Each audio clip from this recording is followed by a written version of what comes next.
Pastor Lloyd Griffin of Freedom A.M.E. Zion Church. Have you ever felt like you didn't have enough, like you weren't enough? Well, we did a message not too long ago at one of our sister churches, and it's called You've Got More Than You Think. So stay tuned, watch, like, share, and we're going to have more information for you at the conclusion of this message.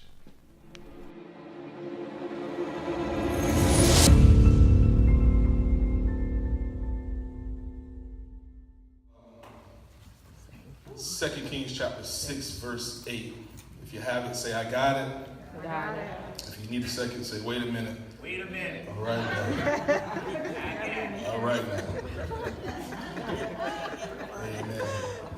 When the king of A.M.E, this is the New Living Translation, verse 8, 2 Kings chapter 6, verse 8. And the rule of thumb is for preachers, don't read over 6 verses. Well, I have about 9 verses, so I ask that you would put on your intellectual caps for a minute, and let's actually look at the text. Amen? Amen. 2 Kings chapter 6, verse 8, it says, when the king of Aram was at war with Israel, he would confer with his officers and say, we will mobilize our forces at such and such place. But immediately Elijah, the man of God, would warn the king of Israel, do not go near that place, for the Arameans are planning to mobilize their troops there. Verse 10 says, so the king of Israel would send word to the place indicated by the man of God. Time and time again, Elijah warned the king so that he would be alert. Verse 11 says, the king of Aram became very upset over this. He called the officers together and demanded, which one of you are a traitor? Who has been informing the king of Israel of my plans? It's not us, my lord, the king. One of the officers replied, Elijah, the prophet in Israel, tells the king of Israel, even the words you speak in the privacy of your own bedroom. Go and find where he is, the king commanded, so I can send troops to seize him. And the report came back that Elijah was in Donab. So one night the king of Aram sent a great army with many chariots and horses to surround the city. When the servant, the man of God, got up early in the morning and went outside, he saw the troops, the horses, and the chariots everywhere. Oh, sir, what are we going to do now?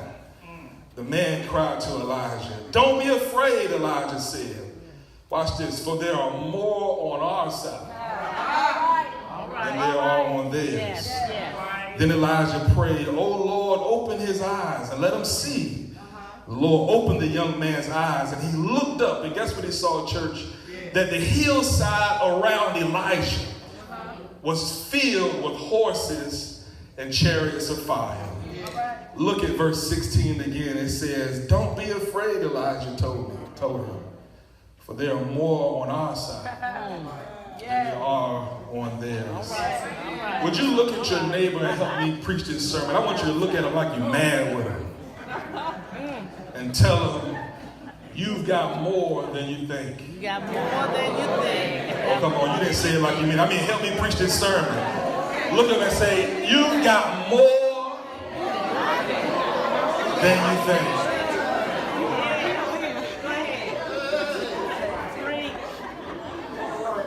Maybe my mom can attest to this. I'm glad she's here, but she used to always tell me, Brandon, don't let anybody bother your sister on the school bus. And she said, I don't care if you got to pick up a book. You make sure you defend your sister. And normally that goes well, but when you are a second grader, and the guys who messing with your sister are 5th graders, then sometimes that may not go well. And so one day the young men in the back of the bus began to pick on my sister. And I was literally in tears because I didn't know what to do. So I picked up a book, Elder, and I threw it at the back of the bus. Well, to my surprise, Bush had not yet gotten into office. All right. And so they didn't have the No Child Left Behind law. And so Bebe in the back of the bus was hit by the book. Now, don't let the name fool you. Bebe was left behind. All right. Bebe was ever been a 6'3", 250. And here I am, a little young man, and he told me the worst thing you can hear if you go to Norfolk Public Schools on the bus, he said, I'm going to get you when we get off the bus. And now, I know that's maybe just me, but there's been some times in my life where I have doubted the certainty of what was about to happen. And at some point, you got to make up in your mind that no matter what happens, I'm going to believe God regardless. There's a point in our life where, I don't know about you, but I felt like I wasn't going to make it. I felt like I wasn't going to be able to go on. I felt that I wasn't sure about whether God was with me or not. And there are three, Reverend Lamb, distinct ways to perceive one's circumstance. If I look at where my life is and I judge where I am, there's three ways that I found that you can judge your circumstance. The first way that most of us are aware of is you judge your circumstance with your body. Now, how do you do that? It's your taste, it's your feel, it's your touch, it's what you perceive the world to be like. It's how I hurt, it's how I hear, it's how I see, it's what's happening to me presently.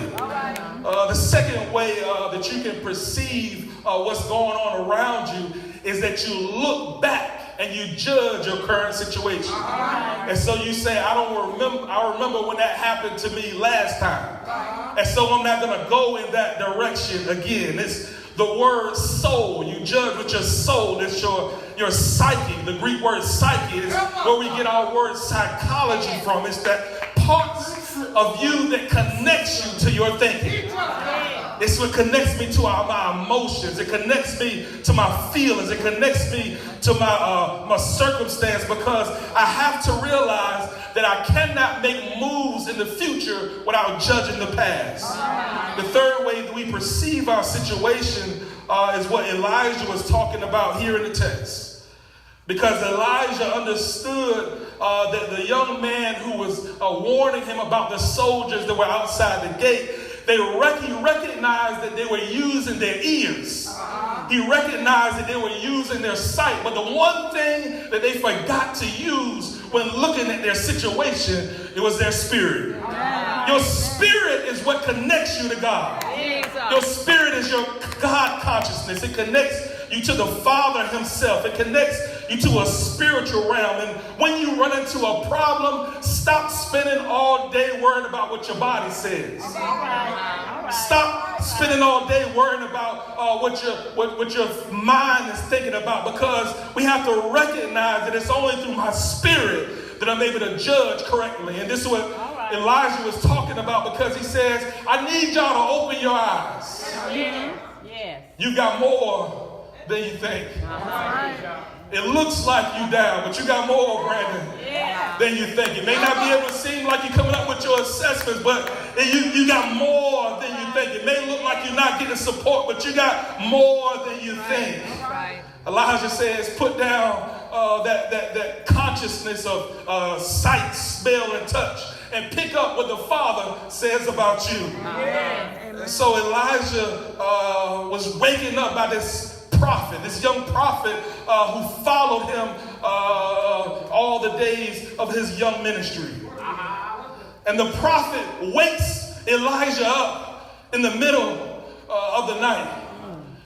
Early in the morning, he says, there's some guys outside who want to fight me. They want to kill us, and you in here sleeping. And many of us as pastors have been there where we dealt with panicking membership and dealt with panicking parishioners where it looks like to them they're going down. And it's amazing because we have to learn how to steady people in the middle of their situation. And Reverend Easton, sometimes we get to the point where we're going through so much ourselves that we don't know how to be the voice of reason in the middle of panic. And so don't look at the evidence. So Elijah's waking up, but can I tell you that God understands that you've been surrounded before? And I don't know about you, but I've been woken up surrounded by enemies before. And if you think back over your life, you've been surrounded by enemies before. This ain't the first time your bills have been backed up. This ain't the first time people have talked about you. This isn't the first time you've been threatened. This isn't the first time that people have called you out of my name. But when I think about my past and I look and where God has brought me, I cannot panic. Don't look at the evidence. Because a lot of us are looking like the young prophet at our situation. And we saying, I'm not going to be able to make it out of this. They have us surrounded. And the thing I like about it, Reverend Little, is that they sent 5,000 troops to arrest one man. Oh my God, they sent 5,000 troops to arrest one man. Why? Because they recognized that there was power in God. They recognized that this man had been interpreting the dreams of the king in his own bedroom. I mean, imagine that you're able to tell the plans of the enemy before they even come. And I'm talking to somebody who can predict what their enemy's going to do.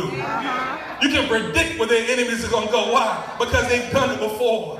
Can I tell you that the devil has not changed his tricks? The devil has not changed his tactics. The same devil who attacked you before wraps it up in a new package and presents it again. But there's nothing new under the sun. You ought to touch somebody and say, you got more than you think. Elijah is waking up. And he says, when are you guys going to open your eyes?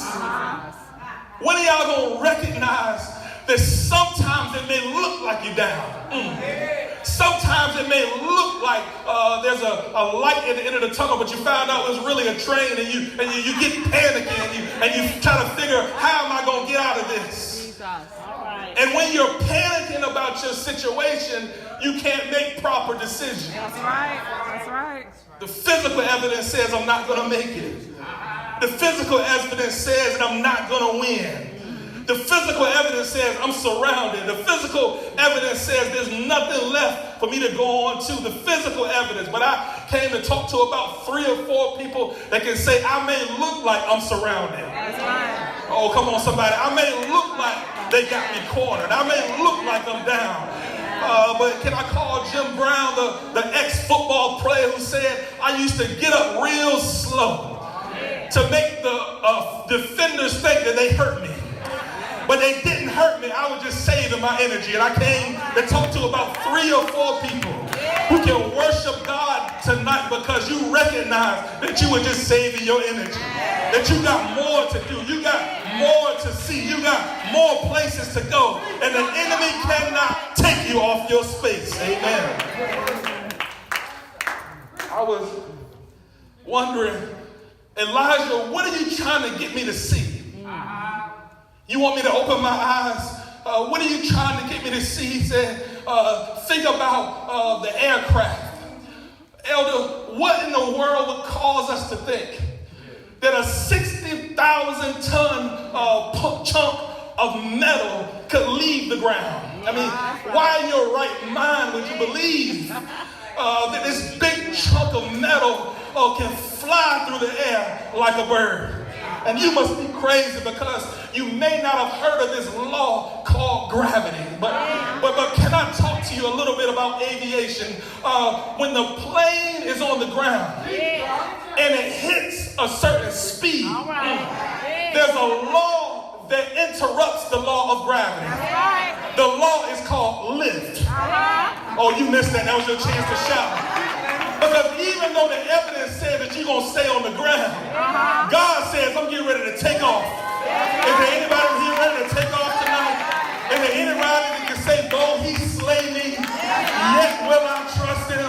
When I look back over my life, I've been in some situation where the haters thought they were going to get me, but I just had to lift. I just had to get off the ground. Amen. He's praying. Open their eyes. Elijah, what are you trying to get us to see? Elijah prayed, opened their eyes, because he understood that there was a mission that we had to come to. He prayed, opened their eyes, and I came to talk to you this evening because I want you to just begin to pray right now for your neighbor. Just pray that God will set them free. Come on, just silently. I just dare you to pray that God will prosper their ministry. That God will take their child off drugs. That God will pick up their finances. That God will grow their church. That God will increase their anointing. Come on, I dare you just to begin to open your mouth and pray. See, many of us don't get blessed because we're too busy thinking about ourselves. But God says, I need you to look out for your neighbor and pray for them when they don't want to pray for themselves. I'm talking to somebody who showed up and you was broke, busted, and disgusted. But you recognize that when I get to the space where God wants me to go, that I have no choice but to grow. I'm greater in my life. I want to be greater. Leave this depression out of my house. Restore my marriage, because the devil thinks he had me defeated, but he don't have me defeated yet. He said, I want to pray for us, because a lot of times we get so caught up in praying for ourselves. Elijah could have easily just handled the business on his own, but we got to get to the point where we want to pray for our neighbor. Elijah recognized something, and I'm almost through. All right. He recognized that there was a difference between he and the young prophet, Reverend Cuffy. There was a difference between he and the young prophet, because the young prophet was operating off reality.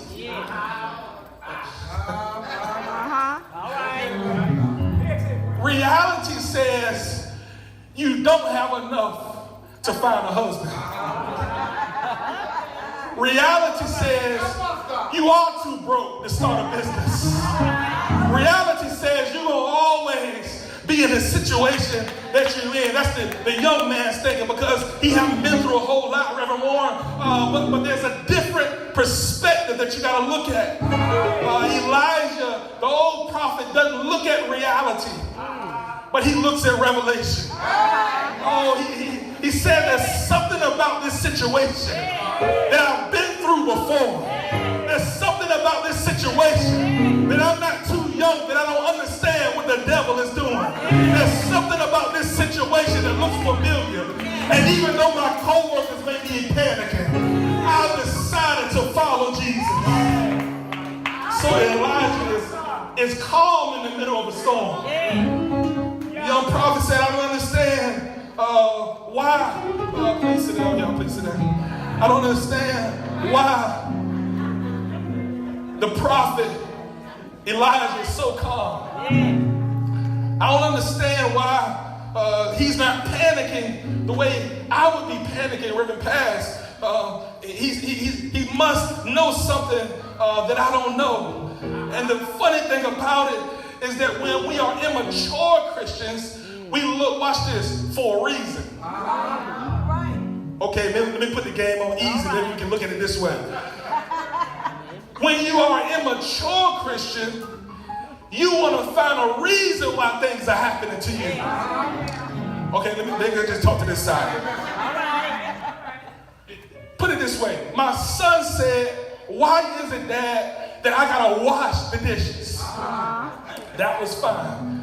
Why is it, Dad, that my little sister can't wash the dishes? So I give him a reason. Why is it that I have to wash the dishes? I give you a reason. But watch this where it flips. Why is it, Dad, that you don't wash the dishes? Now, you don't need a reason. You need a revelation. And some of y'all have been looking for a reason, but God said, I ain't giving no reason. I'm going to give you a revelation.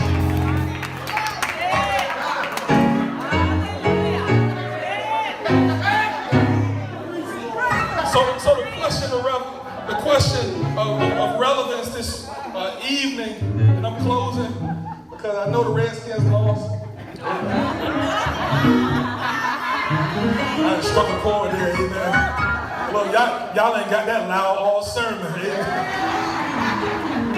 The question of relevance Because I had to be theologically astute. We had to have a question of relevance tonight, this morning, this evening, whatever it is. All right. It's how do I open my eyes to spiritual revelation and fight the spiritual battle. See, many of us are fighting battles, but they're not the spiritual battle that you need to be fighting. Now, first point I need you to write down is you got to understand that God knows the enemy's plan. Look at verse 8. All right. It says, when the king of A.M.E was at war with Israel, he would confer with the officers and say, we'll mobilize our forces at such and such a place. In other words, he's planning what he wants to do to attack Israel. Verse 9 says, but immediately Elijah, the man of God, will warn the king of Israel. So now Elijah is a spy, even though he never entered the enemy's camp. Don't go near that place, for the Armenians are planning to mobilize the troops there. Now watch this. So many of us are worried about our future that we haven't really understood that God has already taken care of your future. Oh my God, he's already understood the enemy's plans. And he recognizes the enemy won't be able to do anything with you. Amen. He recognizes that even though the enemy has his plans, I'm 10 steps ahead of the enemy. That's right. Number 2 I need you to see is that when God is getting ready to fight for you, he will not only give you a word, but he will give you a vision. That's right. That's right. All right. So it's one thing, Reverend Little, if you tell me it's going to be all right. But it's another thing if you show me it's going to be all right. Look at verse 16. It says, don't be afraid, Elijah told him, for there are more on our side than on their side. Then Elijah prayed again, let them open their eyes and see. Now watch this. When he opened his eyes, he saw chariots of fire surrounding his camp. And even though they were surrounding the city, they did not recognize that God already had angels camped around the house. Aren't you glad that when your enemies made plans to kill you, he already had something planned for them? Aren't you glad when they had you surrounded, he already had a plan for your life? Is there anybody here who can praise God this evening? Because you recognize that the enemy had a plan to kill you, but I'm still here. I dare you high five your neighbor and say, you feel that?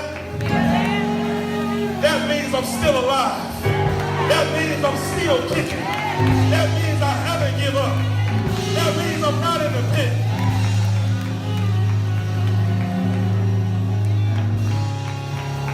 Last thing, and I'm going to get you out of here. All right. Last thing, and I'm going to get you out of here. Watch this, Brandon. He will make a table for you. All right. Reverend Little, in the presence. That's right.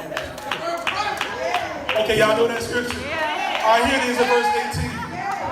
Let's look at the text, because I don't want to get you too excited. I need you to see this so you remember it. Verse 18, it says, as the Armenians' army advanced towards him, Elijah prayed, oh Lord, please make them blind. So the Lord struck them with blindness as Elijah asked. Then Elijah went out and told them, you have come the wrong way. This isn't the right city. Follow me and I will take you to the man you're looking for. Would you skip down to verse 21? It says, when the king of Israel saw them, he shouted to Elijah, my father, should we kill them? In other words, we got our enemy on the run. Should I kill him? Elijah must have read what David said. Because he said, of course not. I need you to make a table. And we gonna eat with them. I need you to make some bread. And we gonna eat with them. I need you to kill the fatted calf. And we gonna eat with them. Can I tell you? Stop trying to kill your neighbor. And learn how to eat in the presence of your enemy. Stop trying to kill a meal for them. Mama used to say it will heap fiery coals on their head when you begin to show them kindness. When I think about all the people that have come against me, I can't take record, but I got to make a meal for them in the presence. Started off, I was telling you about 6'2", 200-pound baby in the back of the bus. All right.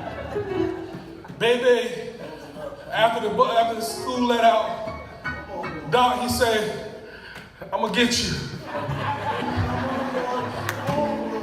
He didn't care that he outweighed me by 200 pounds. So when we got off the bus, Elder, I started walking home real fast, trying to get out of the way of baby. He said, didn't I tell you I was going to get you? And he was gaining on me. He was coming up, and he almost caught me, but I didn't realize that my Uncle Richard was down the street. I didn't realize that my uncle, who was 6-something himself, was coming down the street. And so when baby saw my uncle coming at me, in defense, he had to turn around. Can I tell you that the enemy has tracked you down, trying to chase you down, but he gonna have to turn around. If there's anybody in here who's sick of the devil chasing you, you ought to call on Jesus, because it was Jesus who was able to defend me when I couldn't defend myself, when I didn't know which way to go, when I was outweighed by 200 pounds. Jesus showed up. And so, you got more than you think. You know why you got more than you think? Because you got a big brother fighting for you. You got a big brother who ain't gonna let nothing happen to you. You got a big brother who saw the plan down the street. You got a big brother who not worried about nobody messing with you. You got a big brother who's already overcome the world. You ought to give God the praise right there, because you recognize that Jesus paid it all.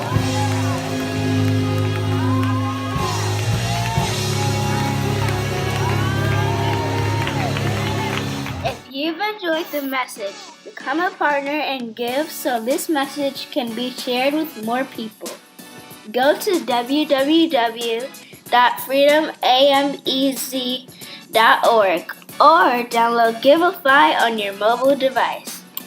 Freedom A.M.E. Zion Church. Free to praise, free to worship, and free to be myself.